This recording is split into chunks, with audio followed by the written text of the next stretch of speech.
Hello મિત્રો, નમસ્કાર. શ્રી સિદ્ધિવિનાયક ગુજરાતી જ્યોતિષમાં આપનું હાર્દિક સ્વાગત છે. આજનો વિષય છે જ્યોતિષમાં ગ્રહોની ઓળખાણ, કે ગ્રહમંડળમાં જ્યોતિષની અંદર ગ્રહોને કયા નામથી ઓળખવામાં આવે છે તેના વિશે આજે આપણે ચર્ચા કરીશું. તો મિત્રો, સર્વપ્રથમ આપણે સૂર્યદેવ છે એ ગ્રહમંડળના રાજા છે. ચંદ્રદેવ છે એ ગ્રહમંડળના રાણી છે. મંગળદેવ છે એ ગ્રહમંડળના સેનાપતિ છે. બુધદેવ છે એ ગ્રહમંડળના રાજકુમાર છે. ગુરુદેવ છે એ ગ્રહમંડળના મંત્રી છે. શુક્રદેવ પણ ગ્રહમંડળના મંત્રી છે. શનિદેવ ગ્રહમંડળના નોકર છે. રાહુ અને કેતુ એ બંને છાયાગ્રહો તરીકે ઓળખાય છે. જુઓ મિત્રો, ગ્રહોમાં સૂર્યદેવને રાજા શા માટે કહેવામાં આવે છે? કારણ કે એક રાજા કેવા હોવા જોઈએ એ આપણે સૂર્ય પાસેથી શીખવાનું મળે છે. સૂર્યદેવ છે એ કાયદાના પાલન કરનાર છે. કોઈ દિવસ એવો નથી થતો કે સૂર્યદેવ ઉદય ન પામે. સૂર્ય છે એ આખા જગતના આત્મા છે. સૂર્યથી જ આ સરાસર જગત રહેલું છે. તો રાજા એક પ્રજાપાલક હોવા જોઈએ. સૂર્ય છે એ પ્રજાના પાલક છે. સૂર્ય ન હોય તો આ સૃષ્ટિ પણ સંભવ નથી, જીવન પણ શક્ય નથી. આપણે વરસાદના દિવસોમાં જોઈએ છીએ કે ઘણીવાર વાદળાથી સૂર્ય ઢંકાઈ જાય છે અને ઘણા દિવસ સુધી સૂર્ય આપણને દર્શન દેતા નથી. તો રોગચાળો ફાટી નીકળશે. ત્યારે આપણને સૂર્યદેવનું મહત્ત્વ સમજાય છે. સૂર્ય છે આરોગ્યના કારક પણ છે. સૂર્યથી આપણને વિટામિન ડી મળે છે. આરોગ્ય આપણું સારું રહે છે. આપણને ઉર્જા, સ્ફૂર્તિ, તાજગી બધું સૂર્યદેવ આપણને આપે છે. તો સૂર્યદેવ પાસેથી આપણે શું શીખવાનું છે કે એક રાજા સમાજમાં કેવા હોવા જોઈએ એ સૂર્યદેવ પાસે જાણવા આપણને મળે છે. ચંદ્રને રાણી કહેવામાં આવે છે કારણ કે સ્ત્રીઓના કારક છે. તો એક રાણીમાં કેવા ગુણ હોવા જોઈએ? તો એનામાં માતૃત્વ હોવું જોઈએ, કારણ કે ચંદ્ર એ માતાનો પણ કારક છે. ચંદ્ર છે ઔષધિઓનો પણ કારક છે. જેવી રીતે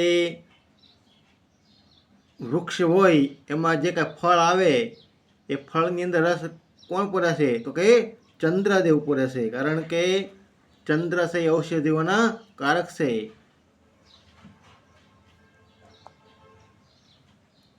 ચંદ્ર છે એ પાણીના પણ કારક મનાય છે.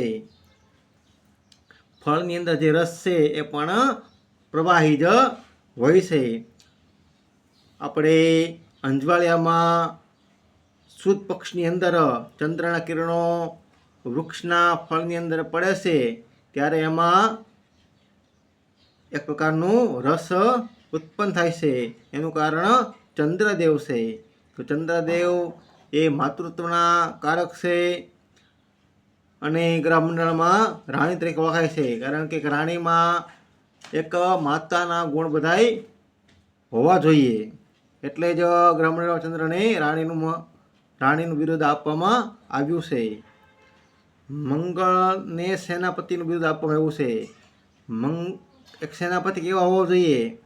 સેનાપતિ કહેતા એક લીડર, એક નેતા, એક આગેવાન. તો એક લીડર કેવા હોવો જોઈએ, એક નેતા કેવા હોવો જોઈએ, એક આગેવાન કેવા હોવો જોઈએ, આપણને મંગળ પાસે જાણવા મળે છે. કારણ કે જેનામાં સાહસ હોય, જેનામાં શક્તિ હોય, જેનામાં ઉર્જા હોય, એનર્જી હોય, એ જ વ્યક્તિ આગેવાન, લીડર અને નેતા બની શકે છે. એ આપણને મંગળદેવ પાસે જાણવા મળે છે. બુધદેવ છે એ રાજકુમાર છે, કારણ કે બુધ છે એ બુદ્ધિના કારક છે. જો એક રાજકુમારની અંદર બુદ્ધિ ન હોય તો એ કોઈ કામની હોતી નથી. સૂર્યદેવ રાજા છે અને સૂર્યના આજુબાજુમાં જ બુધ રહે છે. તો સૂર્યના પ્રકાશથી બુધને બધા ગ્રહો સૂર્ય પાસે આવે તો અસ્ત થાય છે, પરંતુ બુધ જ્યારે બુધ છે એ હંમેશા સૂર્યદેવ પાસે જ રહે છે, તો પણ એને કોઈ ફરક પડતો નથી, કારણ કે એ રાજકુમાર છે અને બુદ્ધિના કારક છે. અને આગળ પણ રાજાની જે કંઈ સત્તા છે એ પણ રાજકુમારને સંભાળવાની હોય છે. તો રાજકુમારની પાસે બુદ્ધિ ન હોય, ઇન્ટેલિજન્ટતા ન હોય, વાત કરવાની કળા ન હોય, સંવાદ કરવાની કળા સારી ન હોય તો એ રાજકુમાર બની શકતા નથી. આપણે જોઈએ છીએ કે ઘણા બધા નેતાના દીકરા હોય એ રાજકારણમાં તો આવ્યા હોય છે, પરંતુ એનામાં એટલી બધી એના પિતા જેટલી પ્રખરતા હોતી નથી. તો બુધને રાજકુમાર કહેવામાં આવે છે. ગ્રહમંડળમાં ગુરુદેવને મંત્રીનું બિરુદ આપવામાં આવ્યું છે. ગુરુ છે એ રાજાની સભામાં એક ધર્મ પુરોહિતનું કાર્ય કરે છે, કે રાજાને સાચી વાત કહે છે, યોગ્ય વાત, યોગ્ય શિખામણ, યોગ્ય સલાહ આપવામાં આવે છે. જો એક રાજાના ગ્રહમંડળની અંદર કે રાજાના કોઈ કેબિનેટની અંદર કોઈ એવા ગુરુ ન હોય જે સાચી સલાહ આપે, જે ગાઈડ કરી શકે, તો એ રાજાનું પતન થાય છે. તો ગુરુ છે દેવ છે એ એક ગાઈડનું કામ કરે છે, એક સલાહકારનું કામ કરે છે, એક મંત્રનું કામ કરે છે, એક ધર્મ ઉપદેશનું કામ કરે છે. અને ગુરુ છે એ દેવોના પણ ગુરુ છે.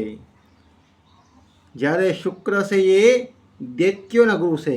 ગુરુ પણ મંત્રી છે અને શુક્ર પણ મંત્રી છે, પણ બંનેમાં ફરક એ છે કે ગુરુ છે એ ધર્મના કારક છે, જ્યારે શુક્ર છે એ ભૌતિકતાના કારક છે.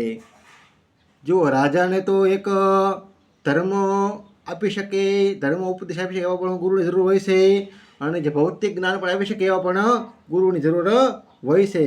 તો બંને મંત્રીની રાજાને જરૂર પડે છે, કારણ કે શુક્ર છે એ ભૌતિકતાના કારક છે.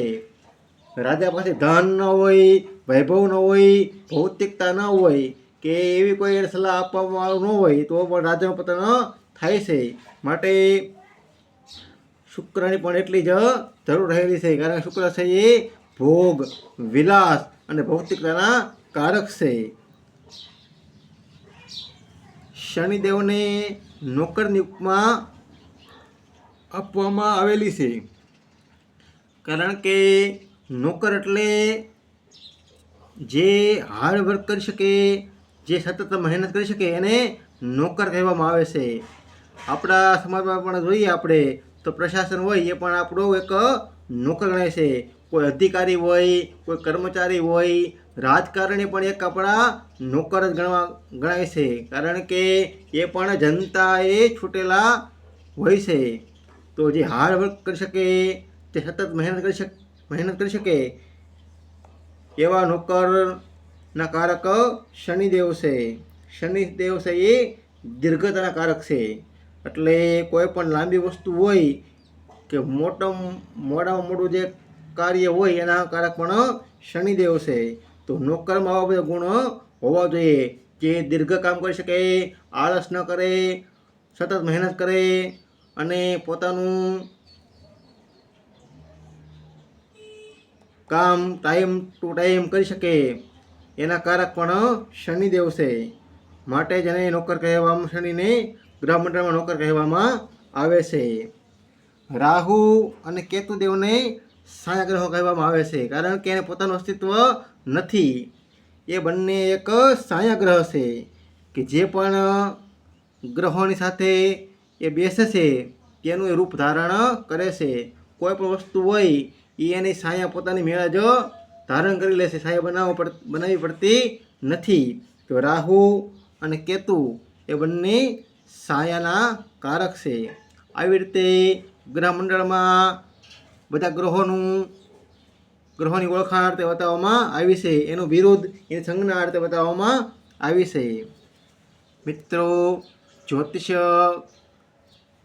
જ્ઞાન વિશે વધારે જાણવું હોય તો મારી શ્રી સિદ્ધિવિનાયક ગુજરાતી જ્યોતિષ ચેનલને સબસ્ક્રાઈબ કરી શકો છો.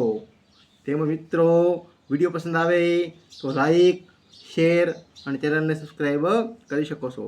નમસ્કાર મિત્રો.